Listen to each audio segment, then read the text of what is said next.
उस पर हम लोग चर्चा करेंगे और जल्दी से जल्दी वो बेहतरता और अच्छा परिणाम हमारे बीच में आए। कृषि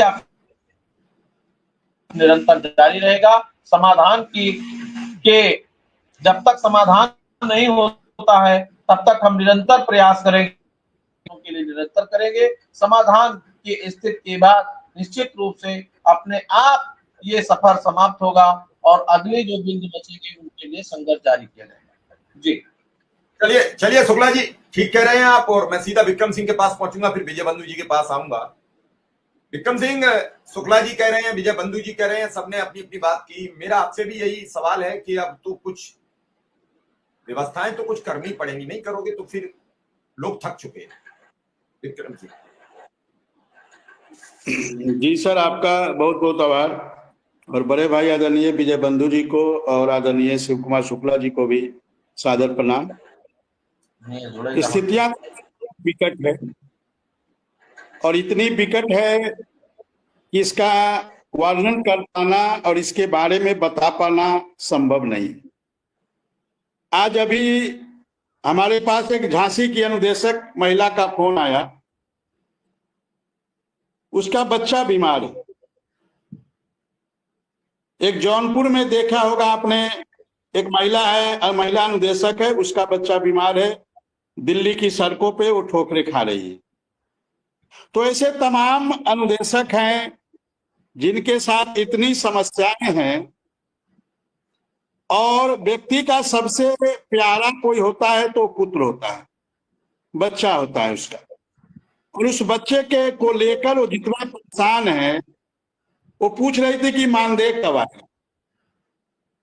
अब देखिए स्थितियां कितनी विकट है कि व्यक्ति अपनी पीड़ा को समाज में भी नहीं रख पा रहा है। क्यों नहीं रख पा रहा है? क्योंकि अभी विगत दिनों आपने देखा होगा समाचार पत्रों में जिस प्रकार की समाचार चल रही थी, तो समाज के लोगों को तो इतनी देखिए जानकारी नहीं हो पाती है ना। जो जुड़ा हुआ व्यक्ति है, जो बेसिक शिक्षा से जुड़ा है, वही जानता है, या उससे जो रिलेटेड लोग हैं वही जान पाता है कि अनुदेशक को मिल कितना रहा है, शिक्षा मित्र को मिल कितना रहा है। कुछ लोग तो पेपर में पढ़ लेते हैं, उसी से बधाई देने लगते हैं और उनको लगता है उनके सामने कहिए तो कहेंगे तो आप लोग के सरकार ने बहुत अच्छा कर दिया। और उनकी भी गलती नहीं है, क्योंकि जो पेपर में वो पढ़ते हैं, देखते हैं, सुनते हैं, टीवी में समाचार देखते हैं, सुनते हैं, पढ़ते हैं, तो उनको भी लगता है कि अब अनुदेशक शिक्षा मित्रों के साथ सरकार खड़ी है और सरकार ने इनका भला कर दिया है। अब उनको हर व्यक्ति को कौन जाकर समझाए कि अनुदेशक अभी भी 22,000 नहीं पा रहा, शिक्षा मित्र अभी भी 25,000 नहीं पा रहा, अनुदेशक अभी भी वो 9,000 में जीवन जीने को मजबूर है, और शिक्षा मित्र भी अभी उसी 10,000 में जीवन जीने को मजबूर है। इससे पहले भी आपने देखा होगा, मुझे ये तो रही पेपर की बात सर, मुझे याद है 1 जून 2018 को, देखिए इस प्रदेश के जो सत्ता के सर्वोच्च शिखर पे बैठे हुए लोग हैं, उनके बयान की बात मैं कह रहा हूं।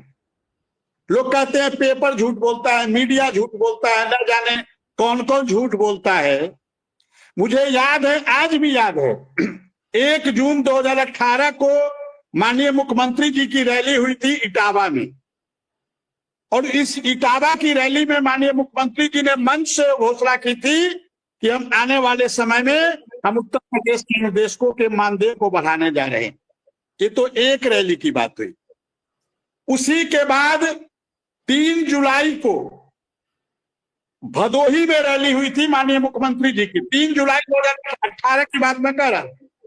भदोही में रैली हुई थी, सार्वजनिक सभा थी, लाखों लाखों की भीड़ थी, और उस भीड़ में माननीय मुख्यमंत्री जी ने कहा था हम अनुदेशकों के मानदेय को बढ़ाने जा रहे हैं।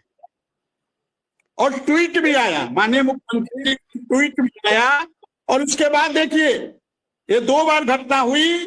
फिर 20 दिन के बाद 23 जुलाई 2018 को हाथरस में माननीय मुख्यमंत्री जी की रैली हुई, और माननीय मुख्यमंत्री जी ने कहा कि हम अनुदेशकों के मानदेय को बढ़ाने जा रहे हैं, और ट्वीट भी आया। आज भी वो ट्वीट है। हम लोग आज भी वो ट्वीट जब जाते हैं कभी किसी से मिलने जुलने तो उनको दिखाते हैं। अभी कुछ दिन पहले मुझे याद है